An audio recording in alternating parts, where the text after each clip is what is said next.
Maligayang panonood sa akin channel mga binibini at mga ginoo. Muli na naman tayong magkakasama-sama para balikan ang isang pelikula sa taong 2003 na may pinamagatang Sukdulan. Welcome po pala sa aking channel. Recap PH, ang movie natin ngayon ay inihahandog sa atin ng kumpanyang Viva Films Entertainment, at ako ay magbubuod lamang ng pelikula upang makatulong na makatipid sa oras ng ating mga manonood sa pamamagitan ng pagsasalaysay sa natatanging paraan sa abot ng aking makakaya, kaya simulan na natin. Ang pelikula ay magsisimula sa pagpapakita sa mag-asawang pinangalan ng Orly at Elaine. Simple lang ang buhay katulad ng ibang ordinaryong pamilya, ngunit tila naiiba para sa mag-asawang ito, sapagkat ang asawang lalaki ay may pinagdadaan ng problemang sekswal sa kanyang pagkalalaki. O sabihin na natin si Orly ay isang impotent pagdating sa pagpapaligaya nito sa sariling asawa, ngunit may paraan ang lalaki para sa ganoong bagay.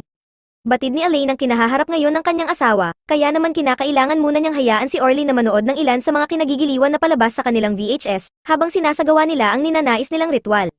Si Elaine ay isang nagtatrabaho sa gabi bilang isang kahera sa tollgate, kaya naman minsanan lang magkasama ang dalawang mag-asawa. Dahil ang lalaki naman ay may trabaho sa umaga, isang gabi pinuntahan si Orly ng kapatid niyang babae, upang sabihin na kailangan na nitong kupkupin ang kanilang ina at itira na sa kanyang bahay.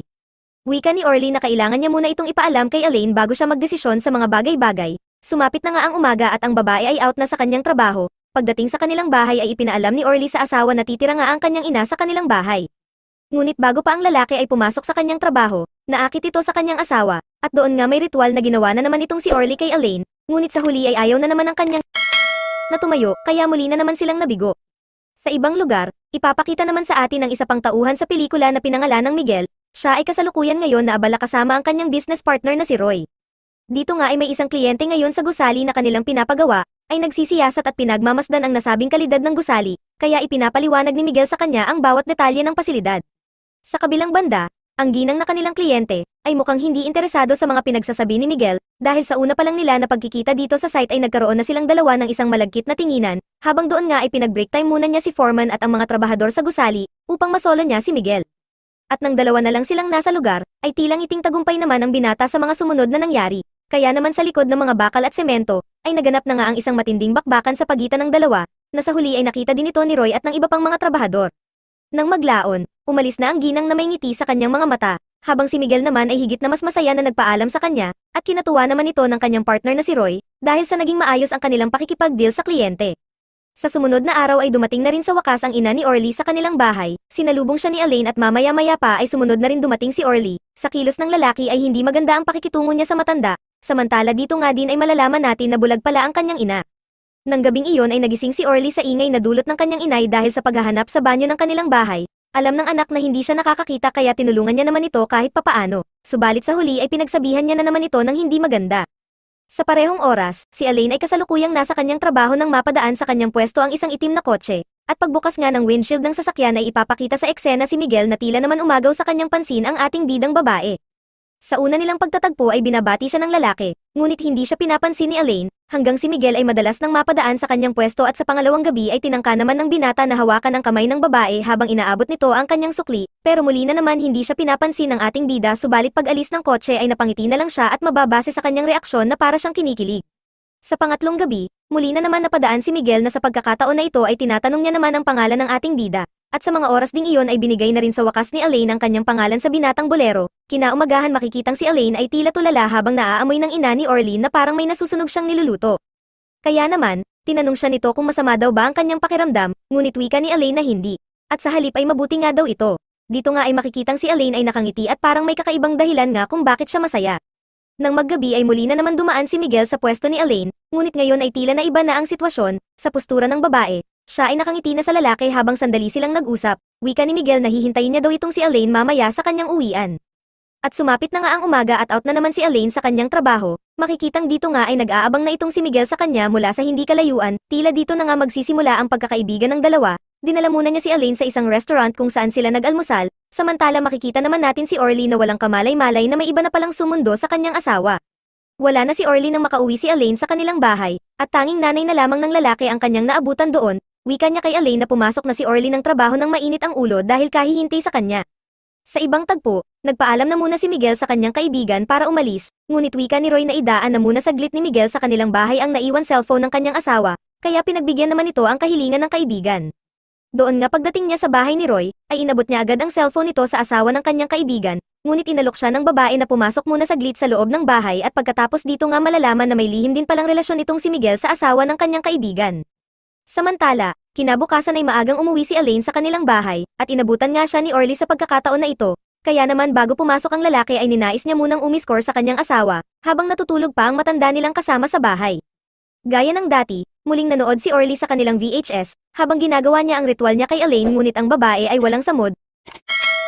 Wala samod, ng umagang iyon, dahilan kung bakit nagkaroon ng puwersahan na nangyari sa mag-asawa, hanggang sa humantong ito sa pag-iyak ni Elaine na ikinainis ng lalaki, kaya naman lalong ayaw na talagang tumayo ng testigo ni Orly, hanggang sa nagalit na lang din siya kay Elaine at pinagmumura niya ito pagkatapos.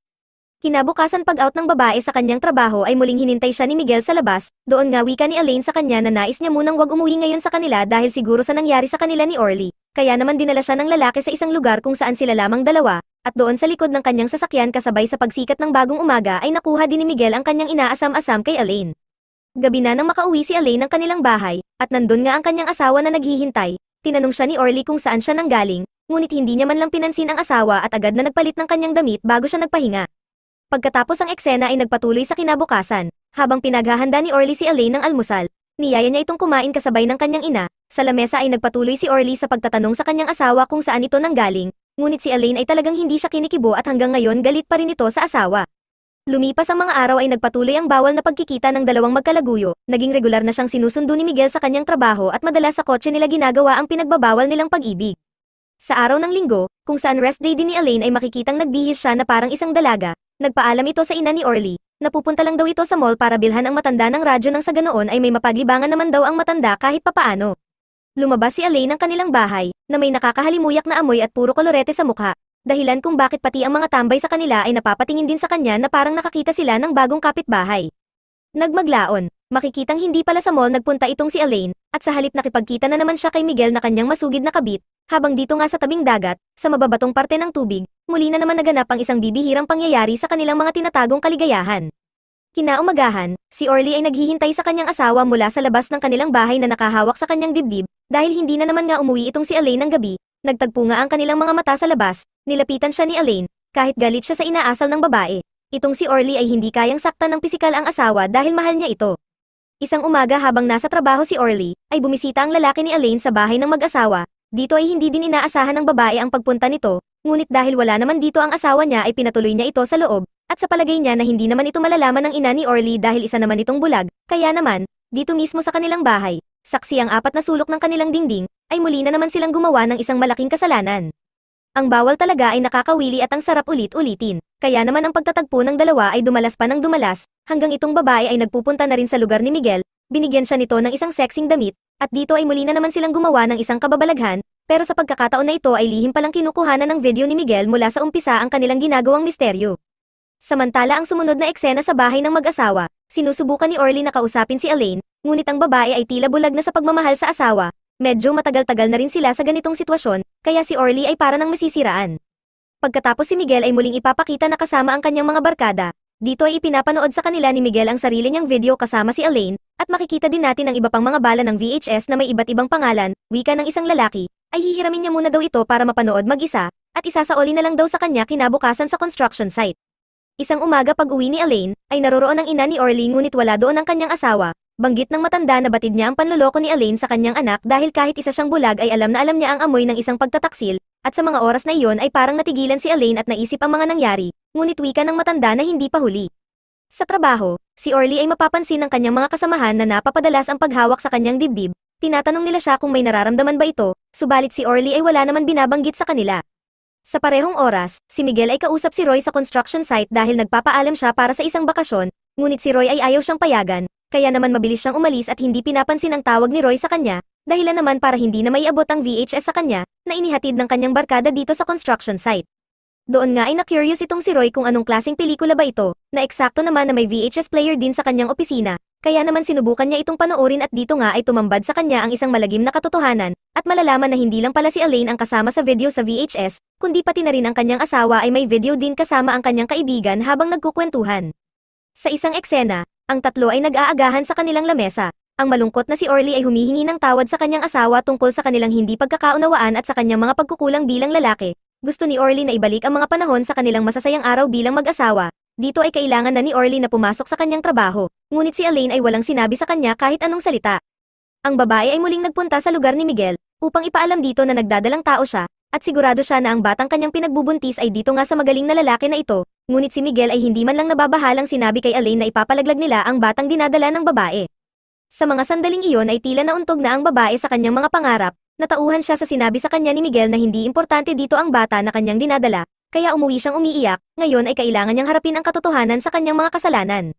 Una niyang ginawa ay tawagan si Orly sa trabaho dahil isang gabi na itong hindi umuuwi, at gusto niyang humingi ng tawad sa asawa. Sinagot ni Orly ang telepono na may halong luha sa kanyang mga mata sapagkat di niya akalaing hahanapin pa siya ni Elaine. Wika ng babae na umuwi ito ng maaga at namimiss niya daw si Orly, isa pa ay may sorpresa nga daw ang babae sa kanya. Sa kabilang banda, muling ipapakita si Roy na dala-dala ang VHS at hinahanap kung saan lugar nakatira itong mag-asawang Elaine at Orly. At sakto naman na napagtanungan niya ang isang tambay sa labas, binigyan niya ito ng 500 upang ihatid ang VHS sa asawa ni Elaine. Sa kabutihang palad, wala pa doon si Orly sa mga oras na iyon, kaya ang VHS ay inabot ng tambay kay Elaine, pagkatapos nagpatuloy ang eksena sa loob ng bahay habang isinalang niya ito sa TV upang panoorin, ngunit may isang katok sa kanilang pintuan, dahilan para maiwanan niyang nakaplay ang VHS habang pinuntahan niya muna ang tao sa labas. Sa volume ng TV ay rinig na rinig nila ang mga ungol mula sa VHS, kaya naman pinatay agad ito ni Elaine ngunit nakalimutan niya naman kunin ang bala sa loob nito. Maya-maya pa ay dumating na rin si Orly sa kanilang bahay, at doon ay mabilis nagtukaan ang dalawang mag-asawa, hanggang tuluyan na nauwi ito sa kama. Siyempre tulad ng dati, ay ayaw na naman tumayo ng testigo sa korte, kaya naman itong si Elaine na mismo ang nagplay sa kanilang VHS habang dinidinig ni Orly ang paglilitis kay Elaine. Ngunit sa kalagitnaan ng kaso, napansin ni Orly na ang babae sa telebisyon ay ang kanyang asawa mismo at hinding-hindi nga siya pwedeng magkamali, na sa mga oras ding iyon ay nakita na rin ito ni Elaine, kaya agad niyang pinatay ang VHS at sinusubukan niyang magpaliwanag sa asawa. Ngunit tila ba si Orly ay umabot na sa kanyang sukdulan, sumikip ang kanyang dibdib, hindi siyang makapaniwala sa mga nakita, at ang mga kaligayahan ay napalitan ng sobrang sama ng loob, at sa huli ay tuluyan na siyang binawian ng buhay sa harapan ni Elaine. Umiiyak siya, kasabay din ng pag-iyak ng ina ni Orly na tila alam din niya na wala na ang kanyang anak. Si Elaine ay muling nagpunta sa bahay ni Miguel, sinalubong siya ng lalaki sa pag-aakalang hinahanap-hanap pa rin siya ng babae. Ngunit si Elaine mula sa likod ay kumuha ng isang malaking kutsilyo at pinagsasaksak niya dito kay Miguel.